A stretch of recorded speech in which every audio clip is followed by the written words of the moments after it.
because we have to. Shut up. Fine. Christ, you're not the boss of me. Once upon a time, there was a little engine called Edward. He lived in a engine. He lived in a shed with 5 other engines. They were all bigger than Edward and boasted about it.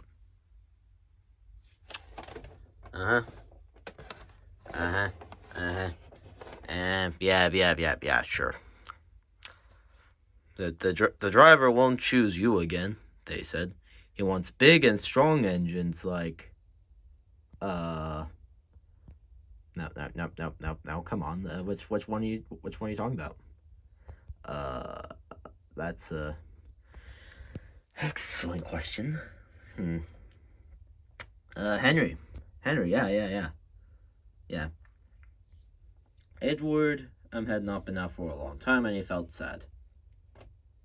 Wah. Just then, the driver and fireman came along to start work.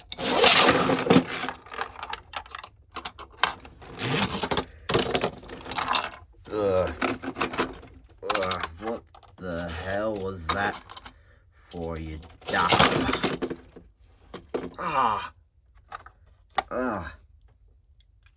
Damn it. The driver looked at Edward.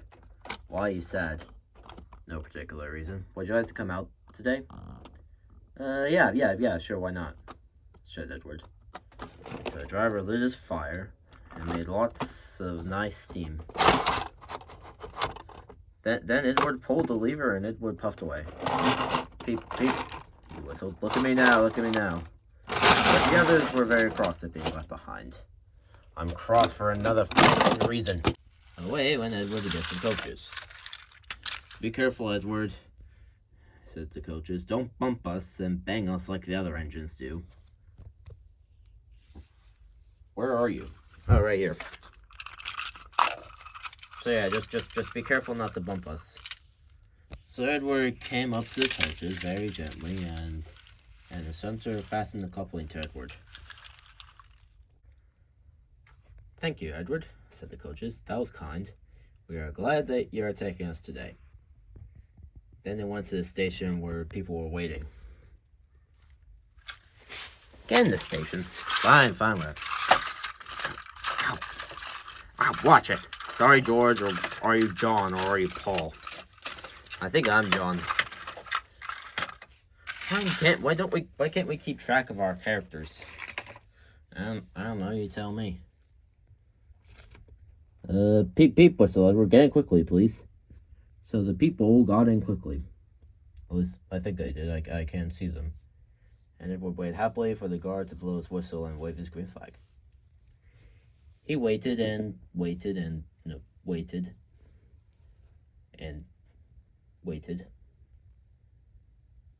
Waited a long time, actually. Maybe I should go, to another station. So he waited and waited, he waited so long that actually a year had passed, and it was now 2025. Finally, he started peeping out. Where is that guard? Edward was getting anxious. The driver and fireman finally asked the station master. I said, they finally asked the station master. Have you seen the guard? No. They said. They asked the porter. Have you seen the guard? No. Wait, yes. Last year. Oh, yeah, right, it has been a year. Well, actually, a year ago today, it was said yesterday. Edward was beginning to get cross. Are we ever gonna start? Considering it's been a year, I'm starting to think not. Just then, a little boy shouted. He was actually a baby when they first boarded. Here he comes.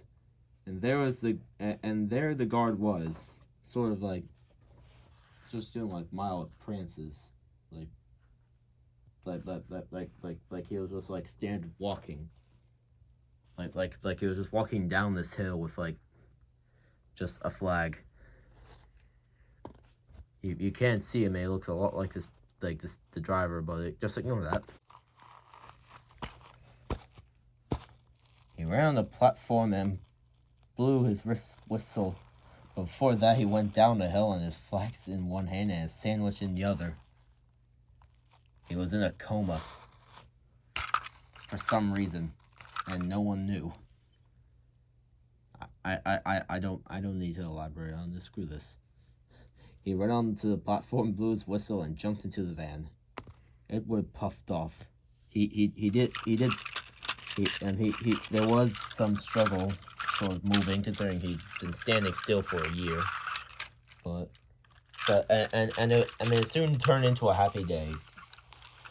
Well, it was his first day in a year, but let's just ignore that. All the children ran to wave at him as he went past. He met old friends at all of the stations. He worked hard that day, so the driver promised to take him out again the next day. Ah, damn it, I disconnected. Well, that was a good day to finally be... Thomas, Gordon, when did you get back? Long story. I'll tell you when Gordon gets stuck on a hill tomorrow. Wait, what? Nothing. I'm going out again tomorrow. He told the other engines that night in the shed. What do you think of that? But he didn't hear what they thought, for he was so tired and happy he fell asleep at once. Can we end now? Nah, let's do the next story. Oh, screw off. One of the engines in Edward's shed was called Gordon. It was very big and very proud, or at least fairly big and fairly proud in the large scheme of things in this island of Sodar. You watch me, little Edward, he boasted, as I rush through with the express. That'll be a splendid sight for you. Just then, his driver pulled the lever. Goodbye, little Edward. Look out for me this after... Wasn't obvious there. Maybe. Goodbye, little Edward, said Gordon as he puffed away. Look out for me this afternoon.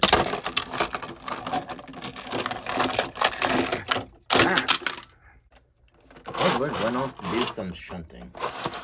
Edward liked shunting. It was fun playing with trucks. Except it wasn't really there yet. Okay, now he's there. He would come up quietly and give them a pull. Oh, in hell, the scream of the trucks. Whatever is happening? Why aren't you gonna say, like, hello after a year of not seeing me? No, I saw you yesterday. I'm going to ignore that. Then he would stop, then he would... I can't read. Then he would stop and let the trucks just bump into each other. Oh, they cried again. They cried again. It would push them until they were running nicely, and when they weren't expecting it, he would stop. One of them would be sure to run one on the line. I can't... My brain exploded there for a second. It would play it until there was no more trucks and he stopped to rest. Mainly in the details. Presently, he heard a non-existent whistle. I wonder who that could be. Gordon came puffing along with very slowly and very crossly, as he had a lot of stuff in his way because KFC is still messy. Even at 17 years old, or would he be 18? I don't know.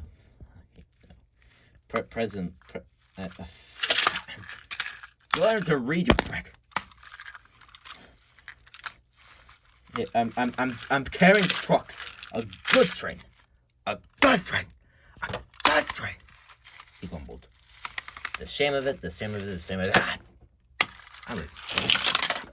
He went slowly through with the trucks clattering and banging behind them. I'm gonna find some more trucks. Soon after, a reporter came and spoke to Edward. What the hell is he, Sandy? Wait, I meant she. I'm gonna get... No, canceled. No! Ah! Okay, guys, shut up. Gordon can't get up the hill. Will you take Edward and push him, please? Fine. They found Gordon halfway up the hill and very cross. His driving firemen were talking to him severely. You're not trying. Well, I can't do it because these trucks hold an engine back, so. There's 3! And. You know, if they were coaches, you know, queens and clean, senseless things that come quietly, that would be different. We come to push. Yeah, no use, you might as well just die.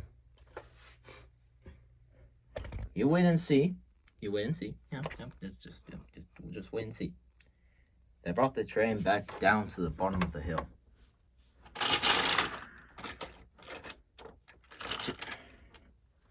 Why is it so hard for me to go down a hill?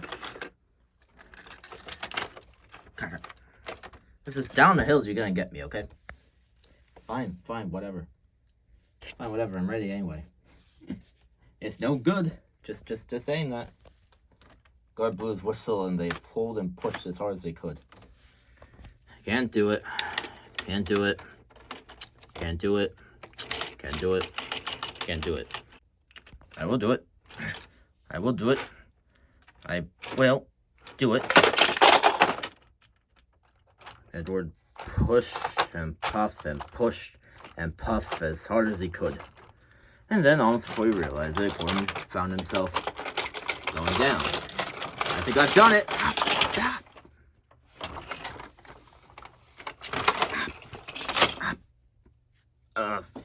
God.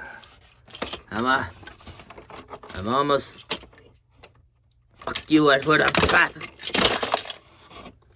Damn it. He didn't even say thank you. I'm pretty sure he's unconscious. He didn't say thank you. Well, at least it was only the one. God! Edward had pushed so hard, and when he got to the top, he was out of breath. Gordon ran so fast that Edward was left behind. The guard waited, but Edward couldn't catch up because he was somewhere else. There. Very knocked out. Okay, whatever. He ran out to the next station, which looks like a shed. Shut up. And there the driver and fireman said they were very pleased with him. Fireman gave him a nice long drink of water. Driver said, I'll get my paint tomorrow and give you a beautiful new coat of blue with red stripes. Then you'll be the smartest engine in the shed. Yeah, but before you do that, I'm gonna have like a talk with him first. Oh, hello, Thomas. Hello. Just the man I want to see. Tina, close that book. Whatever. You know. I'm just kidding, it's the Bible, I love you. Anyway, we have like something like, you know, like something like that's gonna be like hard to tell you, like I actually have like something like to tell you, and that is, you're actually the reason that we got back, here in the first place. What do you mean? So okay, so I'm not sure. Okay, I'm not sure I have the full story, but from what I gathered, like, it's sort of like a time loop, like you know how like you're like stuck for like a year, like, you know, like that one station, yeah. Well, like after that, like during that, like another version of you from the future sort of like came in and took your place. Eh?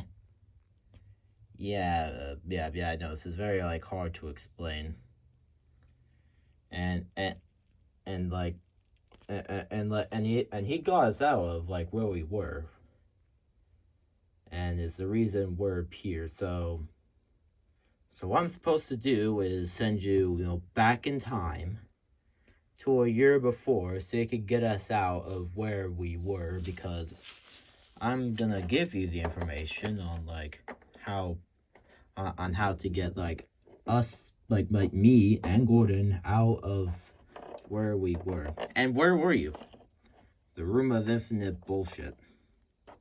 It still feels weird to say after a year. And what's gonna happen to me, like, at that station? Well, no one really uses that station anymore. We'll close down. And what am I supposed to do, like, after? You'll hide until like you travel back in time. And in fact, like, present you is hiding right now. Where? I'm not sure I'm allowed to tell you, and I'm not gonna chance it. That place was horrible. That place is horrible. Yeah, you have to understand. You have to understand how horrible that place was. It was white void, and every time we said we said room of infinite bullshit, but before we could say shit, some random thing would spawn. But it's fine. It's fine. I know exactly how to get out of here. Okay. Tell me, how'd you get out of the room of infinite bullshit? Okay. I'm gonna tell you, and then I'll put this thing on your head, and you can go back in time. Okay. So basically, it requires Santa Claus. Go on. And it's like a 1 minute period on like midnight. Okay. And Santa will open a portal. Okay. But you have to summon Santa first. Okay. But before you do that, you have to, like, contact us. And how am I supposed to do that? With machine that does something. Okay, here you go. Okay, basically, I'm just gonna put this on your head, and it'll allow us to speak, and it'll allow you to speak to us, and you have to, like, relay everything, like, okay, basically, Santa has to open that portal at the exact same time that me and Gordon say the room of infinite bullshit. Okay, does that sound doable? Okay, I guess. Good luck. Okay, send coordinates to a year. Okay, that should do it. Good luck, Edward. Please get us out. See. Please work. I think Edward is running a little late. Whoa, what the hell? Hello guys. I have a lot to explain. And I'm not sure how much I should explain before this episode cuts off. Don't you mean short? I come from a year in the future where I was stuck I'm in the exact same spot for a year. How do you... what? Dude, I can't speak.